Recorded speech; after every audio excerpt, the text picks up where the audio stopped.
صلی علی رسول کریم اما بعد اعوذ باللہ من الشیطان الرجیم بسم اللہ الرحمن الرحیم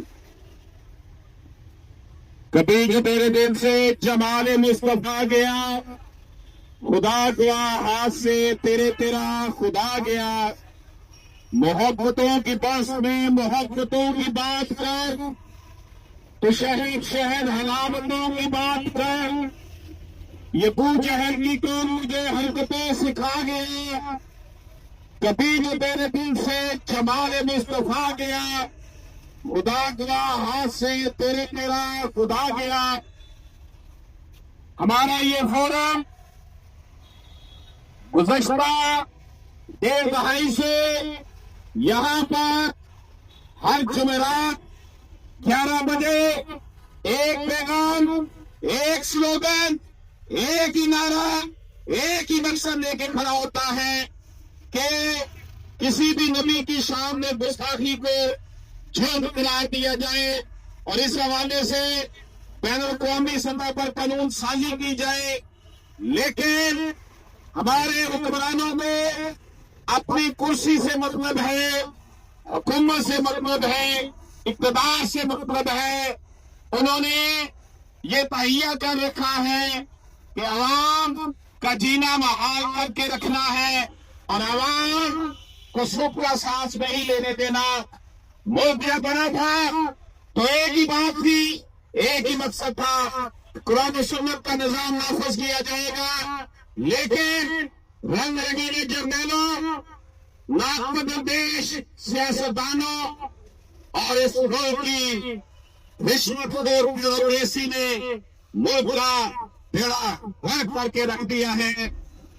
اتنا عرصہ گزر گیا لیکن اس ملک میں قرآن و سنت کا نظام نافذ نہیں ہو سکا, بلکہ پاک کی بولیاں بولنے والے یہ سیاستدان, پاک کی بولیاں بولنے والے یہ سیاستدان جب بھی ان کو موقع ملتا ہے اپنا ریٹ بنانے کے لیے کبھی رائٹ ونگ, کبھی لیفٹ ونگ, کبھی قرآن کا نام لیتے ہیں اور کبھی اپنا بھاؤ بڑھانے کے لیے اپنے ہی ملک کو گالیاں دینا شروع کر دیتے ہیں.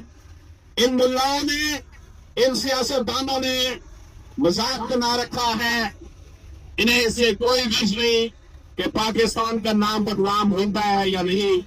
خاص طور پر کچھ مذہبی ایلیمنٹ ایسے ہیں جب ان کو موقع ملتا ہے وہ فوج سے فنڈ بھی لیتے ہیں اور فوج کے گیت بھی گاتے ہیں. ان کو اپنا والد محترم نہیں سمجھتے ہیں, لیکن جیسے ہی والد محترم اپنا سر, اپنے ان کا اپنا ہاتھ ان کے سر سے اٹھاتے ہیں تو کہتے ہیں کہ والد محترم تو ہونا ہی نہیں چاہیے تھا, اس کے تو ہونے کی کوئی ضرورت بھی نہیں ہے, ہم اپنے والد کے بغیر ہی پیدا ہو جاتے. ایک اللہ نے پھر پاک فوج کے خلاف زبان درازی کی ہے اور پاک فوج کے سپاہیوں کو اس میں کہا ہے کہ ان کا شہادت وغیرہ والا کوئی معاملہ نہیں ہے, یہ تنخواہ لیتے ہیں. تنخواہ تو تم بھی لیتے ہو, تمہارا پیٹ جو بڑا ہوا ہے وہ صدقے خراٹے کھا کھا کے بڑا ہوا ہے.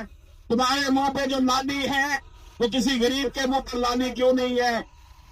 99% عوام جو ہے وہ بدحال ہے, بجلی کے بل سے جو ہے وہ خودکشیاں ہو رہی ہیں.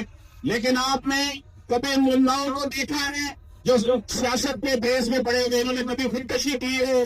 انہوں نے 2-2 3 4 شادیاں تو کی ہوئی ہیں, وہاں ان کو قرآن و سنت یاد آتا ہے. لیکن وطن کی حرمت کی خاطر, وطن کے لیے جان قربان کرنے والوں کے اوپر یہ زبان درازی کرتے ہیں. ان کو ہم بتا دینا چاہتے ہیں, نکل جاؤ میرے پاکستان سے اور جا کر رہو احمد آباد میں, نکل جاؤ میرے پاکستان سے اور جا کر رہو آسام میں, ہندوستان میں جا کر رہو, تمہیں پتہ چلے گا کہ پاکستان کی قدر و قیمت کیا ہے. عواموں کے روپ میں چھپے مداحیوں سنو, احباب کے بھیس میں چھپے شکاریوں سنو, تمہارے کارے پرفسو کی آخری یہ شام ہے. جزاک اللہ.